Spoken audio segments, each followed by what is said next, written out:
Hello, नमस्कार मैत्रिणींनो, श्री स्वामी समर्थ.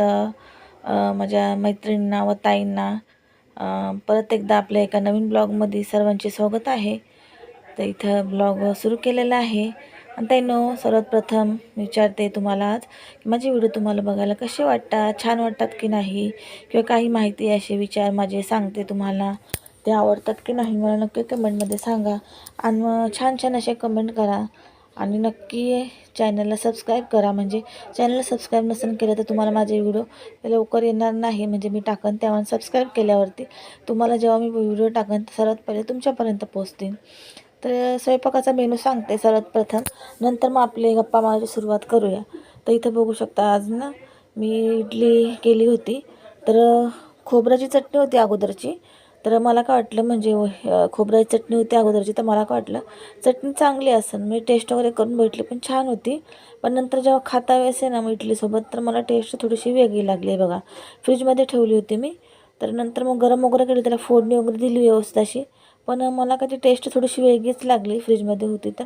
तर मग मी नंतर परत चटणी बनवली. आणि ती चटणी होती म्हणून मी इडलीचा बेत केला. बटाट्याची भाजी चपाती केली होती, पण इडलीचा पण बेत केला. म्हटलं चला इडली करूया, चटणी आहे तर. पण चटणी थोडीशी म्हणजे टेस्टच त्याची थोडी खराब होत आली ती वाटतं, फ्रीजमध्ये होती तरी पण. मग मी नंतर मग चटणी पण बनवली, थोडीशी चटणी पण बनवली. म्हणले असो चला आता, ही चटणी तर खराब आपण खाऊ शकत नाही, पोट वगैरे खराब होईल. तर ती चटणी दिली मग टाकून. आणि मग दुसरी चटणी पण थोडीशी बनवली. जास्त नाही बनवली, कारण इडल्या पण मी थोड्याच बनवल्या होत्या. 1 किलो पिठाच्या इडल्या बनवल्या होत्या. त्या हिशोबानेच मी त्याचप्रमाणे मी चटणी बनवली होती. आणि आम्ही फक्त 3घच जण होतो खायला. तर त्यामुळं थोडी चटणी बनवली होती. पण यश पण लग्नाला गेलं होतं, पुढच्या गल्लीत लग्न होतं. तर यश तिकडंच जेवणार होता. तर आम्ही 3घच होतो फक्त. आणि इडली पण केल्या, मस्त अशा इडल्या झाल्या होत्या. डोसे वगैरे काही नाही केले, इडलीच केली आणि चटणी केली होती, बटाट्याची भाजी आणि चपाती. आणि चला मग आता आपल्या गप्पा मारायला सुरुवात करूया ताईंनो.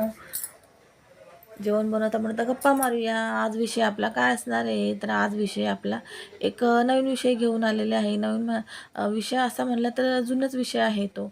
सर्वांना माहीत असणारा, सर्वांच्या म्हणजे आता काय बोलू पुढं ते एवढं नाही समजत आहे. पण सर्वांना माहीत असलेलाच विषय आहे, किंवा सर्वांच्या समोरचाच विषय आहे, एवढा काय लांबचा विषय नाही आहे. तर आपल्या जेवण स्वयंपाक रेसिपीसोबत आपल्या गप्पा आता सुरू करते मी. तर विषय असा आहे ताईंनो, की आपण आहे ना, मला असं वाटतं ना बघा, नवीन सून, माझा विषय असा आहे की सून आणि सासू ह्यांच्याबद्दलचा विषय. तर मी आज थोडक्यात सांगणार आहे. नंतर परत कधी ह्या टॉपिकवरती मी व्हिडिओ नक्कीच बनवेन. ते पण मला कमेंट्स येऊ द्या. आणि कमेंट्स नाही आले तरी पण मला ह्या विषयावरती खूप दिवसापासून व्हिडिओ बनवायचा आहे. पण कसं होतं, वेळच भेटत नाही. सर्व घरामध्ये असतात. मग कसं त्याच्यामुळे मला ना व्हिडिओ बनवायला भेटतच नाही या टॉपिकवरती. आता लाईव्ह येईल या टॉपिकवरती, नाही तर मग मी व्हिडिओ बनवून पोस्ट करेन. खूप दिवसापासून म्हणजे 2 महिने झाले माझ्या डोक्यामध्ये आलेला विषय आहे. विषय अगोदरपासूनच आहे, पण आता सध्या जस्ट जास्त आलेला आहे की मला या विषयावरती व्हिडिओ बनवायचा आहे. तो विषय म्हणजे सासू आणि सून. बघा, सासू आणि सून ज्यांचं नवीन लग्न झालंय किंवा आता नवीन लग्न होणार आहे त्या सुनांसाठी, आणि जुनं म्हणजे लग्नाला पण भरपूर वर्ष झाले त्याही सुनांसाठी, आणि जे आता नवीन सासू बनणार आहेत किंवा नवीन सासू बनल्या आहेत किंवा जुन्या सासूबाई आहेत त्यांच्यासाठीही. तर हा दोघींसाठी विषय घेऊन आलेला आहे मी. दोघींसाठी म्हणतात, तुम्ही म्हणता काय विषय आहे असं काय, दोघींसाठी विषय आणलेला आहे. नवीन जुन्या मीडियम अशा तिन्ही टॉपिकवरती तू म्हणजे तिन्ही ह्याच्यामधलं तू बोलणार आहेस. तर विषयच तसा आहे ताईंनो. तर किती जणांना पटतात, किती जणांना नाही पटत हे मला माहिती नाही. पण जे माझ्या डोक्यामध्ये असे विचार चालू असतात, विषय चालू असतात, ते मी प्रत्येक वेळेस मांडायचा प्रयत्न करत असते. एवढंच की हिंमत तुम्ही देणारे असता, मी प्रयत्न करते आणि त्यात हिंमत तुम्ही देणारे असतात, तेव्हाच मी म्हणजे प्रयत्न करू शकते. हे पण तुम्ही लक्षात घ्या ताईंनो, मैत्रिणींनो. चला तर जास्त तुमचा वेळ घेणार नाही मी, आणि पटकन मी विषय माझा सांगते. की विषय असा आहे की सासू आणि सून.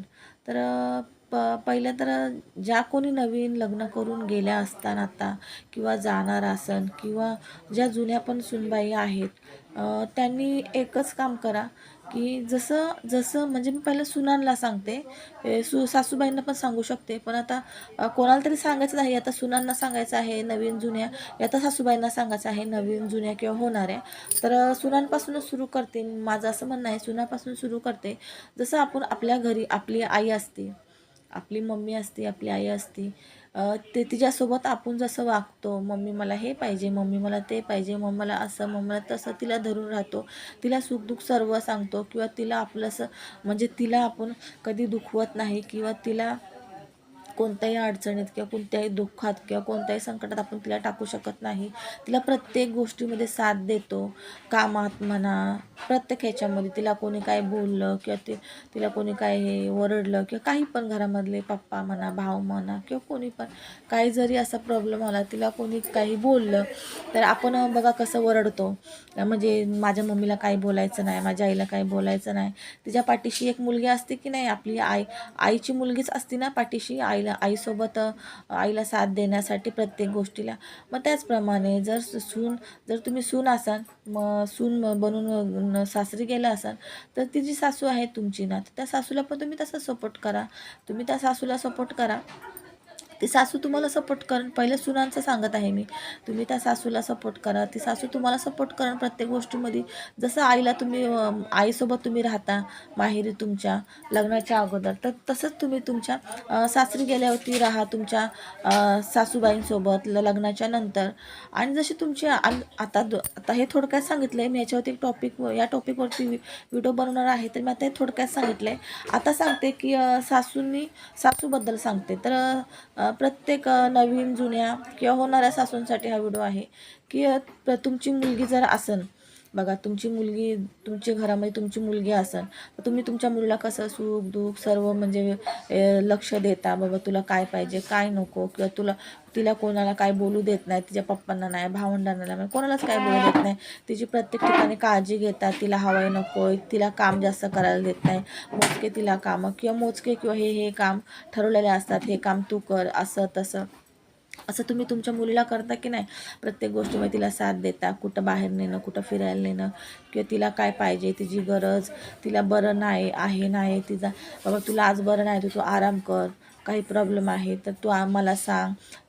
प्रत्येक गोष्टीमध्ये मुलीसोबत तुम्ही असता की नाही सासूबाई, म्हणजे होणाऱ्या सासूंसाठी आहे. तर मुलीला तुम्ही कसं प्रत्येक गोष्ट सांगता, विचारता, प्रत्येक गोष्ट तिची ओळखता. तसंच तुम्ही आपली तुमच्या घरी जी सून येणार असते, सून आलेली असते किंवा तुमची सून आहे, तसंच तुम्ही त्या सुनासोबत पण वागा. बघा तुम्ही तसं वागा जसं तुमच्या मुलीसोबत वागतात तसंच. मग काय अंतर राहणार आहे? घर लवकर आपलं म्हणजे संसार कसा व्यवस्थित चालेल बघा. कोणाच्याच घरामध्ये झगडे होणार नाही, भांडणं होणार नाही. कोणतेच मुलं आपल्या आईवडिलांना सोडून वेगळे जाणार नाही लग्न झाल्यावरती. आणि कुठलेच आईवडील वेगळे होणार नाही, किंवा कुठल्या आईवडिलांना एकटा असं सोडून जाणार नाही. आता प्रत्येक ठिकाणी असंच होतं की एकमेकांना समजून घेतलं जात नाही. जास्त करून ना बायकांमध्येच वाद होतात, असं बघण्यात येतं, ऐकण्यात येतं की सासू सुनाचा पटत नाही, किंवा सुनाचं सासूचं पटत नाही, त्याच्यामुळं वेगळे होतात, किंवा काही प्रॉब्लेम होतात छोटे मोठे, त्याच्यामुळे वेगळे होतात. तर ह्या दोन व्यक्ती आहे ना, सून आणि सासू, ह्यांनीच एकमेकींना समजून घेतलं पाहिजे. प्रत्येक गोष्ट एकमेकीची समजून घेतली पाहिजे, एकमेकींना पटवून घेतलं पाहिजे. ह्यांनी जर एकमेकांना, मला असं वाटतं ना, ह्यांनी या दोन ज्या आहेत ना, दोघींनी एकमेकींना समजून घेतलं, एकमेकींना पटवून घेतलं, एकमेकीची काळजी केली, प्रत्येक गोष्टीत एकमेकीसोबत उभे राहिल्या, तर यांचं घर पण वेगळं होणार नाही ना. म्हणजे लग्न झाल्यावरती मुलं वेगळे जातात, किंवा सुना एकत्र राहत नाही, सासू सासरे वेगळे होतात मग, किंवा मुलं वेगळे होतात, ते असं काही या गोष्टी कोणत्याच होणार नाही, मला असं वाटतं. तर त्यासाठी ना ह्या दोन व्यक्तींनी ना एकमेकींसोबत राहिलं पाहिजे. आता माझे विचार किती जणींना, किती ताईंना, मैत्रिणींना पडतात हे मला माहिती नाही, पण मी हा थोडक्यात ताईंना विषय मांडलेला आहे. लवकरच या विषयावरती आपण त्यासाठी काय केलं पाहिजे, काय नाही, त्या विषयावरती पण लवकरच मी व्हिडिओ घेऊन येणार आहे. या तर लाईव्ह येईन, या तर मी व्हिडिओ बनवून पोस्ट करेन, हे अगोदर पण तुम्हाला सांगितलेलं आहे. पण खूप दिवसापासून माझ्या डोक्यामध्ये हा विचार आहे, जर हे सगळं टाळलं ना आपण, सून आणि सासूमधलं जे भांडणं किंवा त्यांच्यामधलं जे म्हणजे असतं ना त्यांचं एकमेकीसोबत पटत नाही किंवा काही पण छोट्या मोठ्या गोष्टीवर हे जर टाळलं तर कोणतेच मुलं आपल्या आईवडिलांना सोडून वेगळे जाणार नाही किंवा कुठलेच आईवडील एकटे राहणार नाही किंवा आमची मुलं आहेत तरी पण आज आम्ही एकटे राहतो, त्यांचं लग्न झालं ते वेगळे राहतात नाही. मला तर असं वाटतं हे जर टाळलं, एवढी ही गोष्ट टाळली ना दोघींमधली, तर ही गोष्ट कधीच होणार नाही. आईवडिलांना कधीच एकटं राहायची वेळ येणार नाही किंवा त्यांना कोणाला सांगायला वेळ येणार नाही की नाही आमची मुलं वेगळे राहतात आणि आम्ही वेगळे राहतो म्हणून. माझं असं मत आहे. आता किती ताईंना पटतात ते मला नक्की कमेंटमध्ये सांगा ताईंनो, हे तुम्हाला पटतं की नाही. आणि बघा आता आपलं स्वयंपाक पण झाला आहे, मस्त असं स्वयंपाक झालेला आहे, जेवण वगैरे झालेलं आहे. आता जेवायचं आहे तर मी इथं थोडेसे भांडे होते ते पण घासून घेतले आणि हे बघू शकता थोडेसेच होते अगोदरचे ते मिक्सर छोटे मोठे ते घासून घेतले. आणि आता हे भांडे भिजत घातलेले आहे, इडलीचे वगैरे होते ते, कारण की भिजत घातले म्हणजे काय होतं भांडे घासायला ना नंतर बरं पडतं.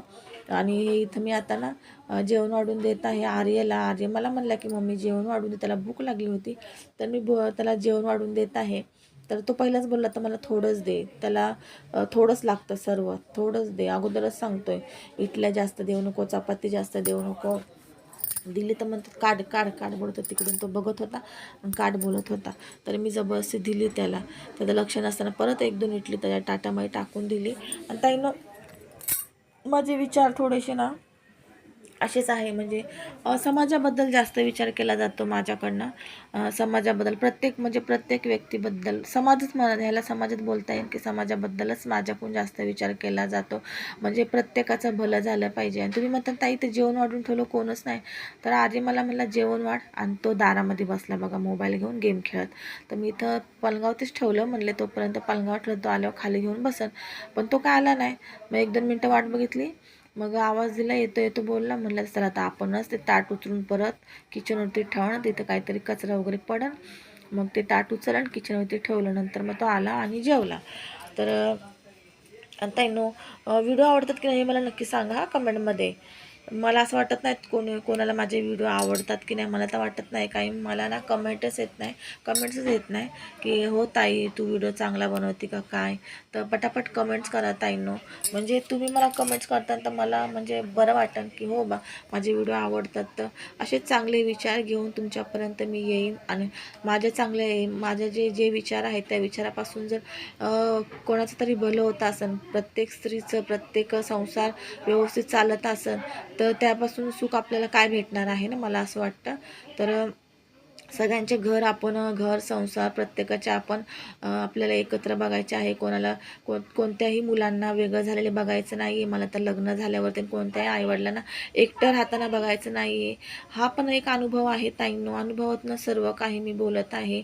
मला सर्व मुलं लग्न झाले